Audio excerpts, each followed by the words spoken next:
Hello and welcome to the last chapter for this course, Chapter 14, Planning for Retirement. Learning objectives, recognize the importance of retirement planning and identify the three biggest pitfalls to good planning. Estimate your income needs in retirement and the level of retirement income you've estimated from various sources. Explain the eligibility requirements and benefits of Social Security program. Differentiate among the types of and supplemental. I'm sorry, I lost my place. Differentiate among the types of basic and supplemental employer-sponsored pension plans, if there are any. Describe the various types of self-directed retirement plans and choose the right type of annuity for your retirement plan. How will this affect me? While almost everyone understands that planning for retirement is important, far too few people have actually implement a comprehensive plan, much less set aside enough savings to fund their retirement adequately. As we went over in class, it's extremely difficult to pay your bills and still have money left over to put into an investment portfolio, for retirement. And then actually get enough money over the years to then have a high enough value in your retirement portfolio to actually retire on that income. This chapter discusses the importance of retirement planning and encourages action by identifying the major pitfalls that you must overcome. In order to make the process more concrete and accessible, the steps for estimating your retirement income needs and the income that your investments will support are explained. Eligibility requirements, weekly update. Eligibility requirements to receive Social Security benefits and their amounts are detailed, as well as the key aspect of supplemental employee-sponsored pension plans and the potential benefit of self-directed retirement programs like additional Roth retirement accounts, IRAs. In addition to the usefulness of various annuity products and retirement planning is evaluated. After reading this chapter, you should understand how to develop and implement a financial plan that will help you achieve your long-term retirement objectives. Start now. First step is to set retirement goals. Standard of living when retired, what income levels you'll need, relocation costs, determine the amount you need to accumulate, design an investment program to build you a nest egg. Okay. When I did a mission trip over to Ukraine, Odessa, Ukraine, about I guess it's been about 15 years ago now, and I met a group of former European basketball players. They were American basketball players that played in the European League. European League has a very modest retirement program for their players compared to the NBA. So the American basketball players that were the European League basketball players that retired, the group that I met lived in Odessa, Ukraine, because it was so inexpensive to live there. They could live very well, upper middle class to lower upper class, on the retirement that they were given through the European Basketball League. They had told me that because I asked, why didn't you just go back to the United States? They said if they went back to the United States, they'd have to find a job because the retirement pension that they were receiving was nowhere near what they would need to live the same type of lifestyle, the same quality of life as they could do in Odessa, Ukraine, with the same amount of money. So since then I've done a little bit of research on that, and I've noticed that there are key countries around the world that many Americans move to when they retire so that their quality of life is upper middle class to lower upper class with the retirement that they have. Whereas if they were still in the United States, depending on which state or city they lived in, they may have to continue working because it's not enough money to actually have a nice quality of life from that modest income, modest in our environment, economic environment, but not modest in other parts of the world. Power of compounding, obviously the sooner you start, uh, the sooner the money will start accumulating income if you can get a high enough return. Okay, and I explained that in the last chapter how it all depends on when you put your money into an ETF or a mutual fund or a stock market portfolio or a real estate investment. Right now, it seems like we are at the peak or near the peak for all of those things. The stock market, all three of them are at a record high. The bonds right now are at a record high because the interest rates are at a record low. The real estate market, the housing prices are at record highs. So it seems like we're at peaks across the board or near peaks across the board. So it may be a time to keep watching, and when there's a 10 or 20 or 30% pullback, that means drop in price. At that point, you'd want to jump in and then start accumulating your money for retirement. Okay, determining future sentiments. But again, I cannot predict the future.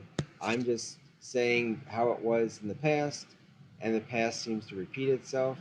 And so, based on past occurrences, we can then try and predict the future. But no one can see the future, so it's up to you to determine when you should start saving for retirement. Start with current living expenses. Estimate future as a percent of current. Rule of thumb is 80%.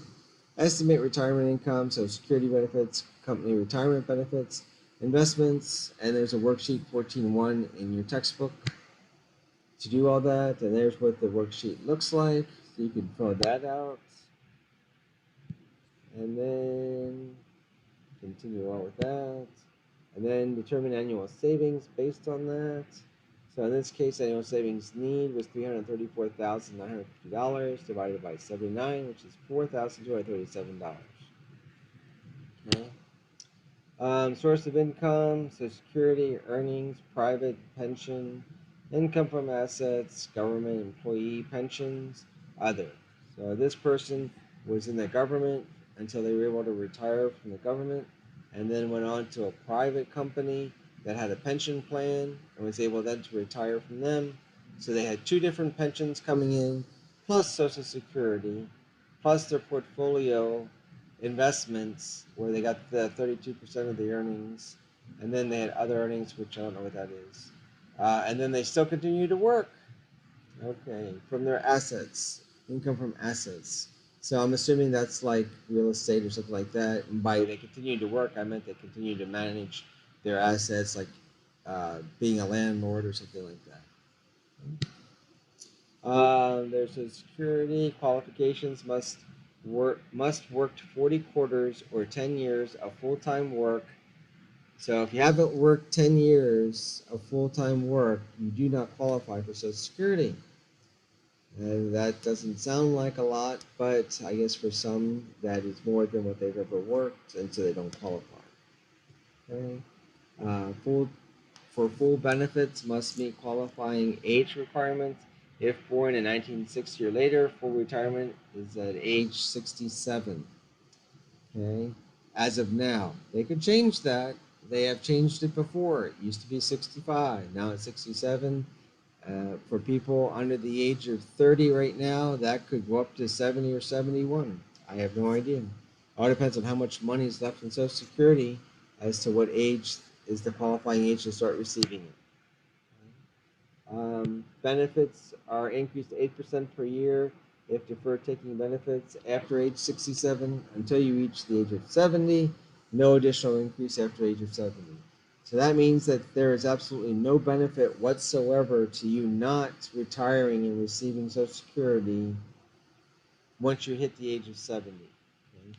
Now, 8% per year for the next 3 years, that's really good, especially since we're only getting a 1 or 2% return on our investment or on interest now. So 8% is awesome. So if you work until you're age 70, you get 8% more each year. So 24% more. That's pretty good. Surviving spouse and minor children receive benefits if worker meets the 40-quarter test or had 6 quarters during the previous year.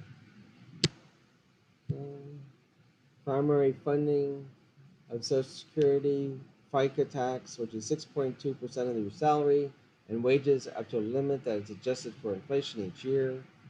2019, the limit was $132,900.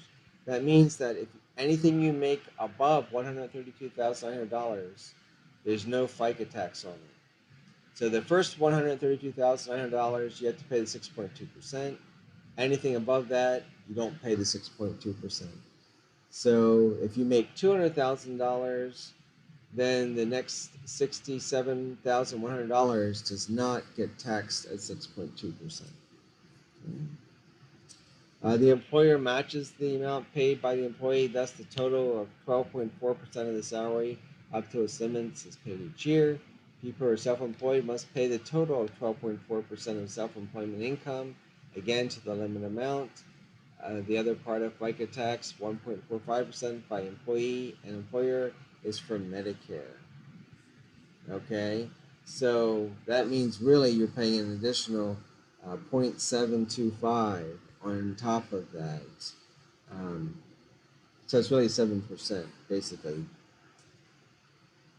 Okay, almost done. Social Security benefits, if you retire with full benefits, your maximum benefit would be $2,861 per month. So if you made that $132,900 for 10 years, the maximum that you could receive is the $2,861 a month. That's the most money that Social Security will pay you. Spousal benefits if work retired would be half the amount received by the worker. And then middle income taxpayer, 85% of benefits are included in taxable income. Okay. Yeah, pension plans, which very few companies have a pension anymore.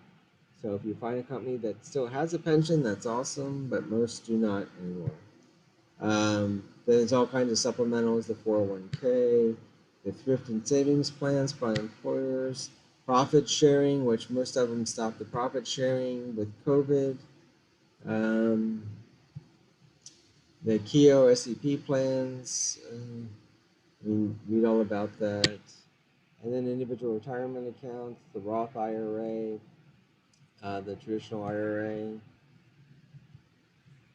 Okay, annuities, investment products created by life insurance distributor, and then here we go with this little model, and there's your annuities. Okay, and it looks like that's about the end of our time. So let me get to the last slide. So never get to the last slide. There's annuities characteristics, and then annuity characteristics one more time. That's the last slide of the last chapter for our class. Thank you so much. I hope it was useful and informative and that you learned a lot. Take care.